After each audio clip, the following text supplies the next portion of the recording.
ছোট পর্দার অভিনেতা আরশ খান বিগত ৩ বছর ধরে দর্শকদের সামনে এসেছেন। তিনি উপহার দিয়েছেন অসংখ্য নাটক। অল্প সময়ের মধ্যে অভিনয়ের জন্য বেশ প্রশংসিত এই অভিনেতা। অভিনয়ের পাশাপাশি সামাজিক যোগাযোগ মাধ্যমেও বেশ সরব রয়েছেন আরশ খান। ধূমপান নিয়ে করা এক পোস্ট নিয়ে নেটিজেনদের মাঝে বেশ আলোচনা সমালোচনা হচ্ছে, আবার অনেকে বিভ্রান্তে পড়ছেন ও ভাবছেন আরশ খান অসুস্থ। এবার এই বিষয় নিয়ে আরেক পোস্টে আরশ খান জানিয়েছেন যে তিনি সুস্থ রয়েছেন। পোস্ট দিয়ে অভিনেতা লিখেছেন, আমি সুস্থ আলহামদুলিল্লাহ। অন্যদের সতর্ক করতে দেওয়া পোস্টের কারণে যারা আমাকে আইসিইউ পর্যন্ত নিয়ে যাচ্ছেন তাদের প্রতি আহ্বান এমনটা না করার জন্য।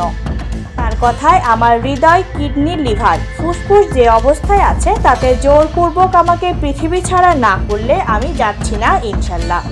শেষে লিখেছেন, আগের নম্বরই আছে আমার, ছাপানোর পূর্বে তথ্য সংক্রান্ত বিষয় জানতে কল করুন, টেক্সট করুন, মিসড কলও চলবে, বাঁচতে হলে জানতে হবে।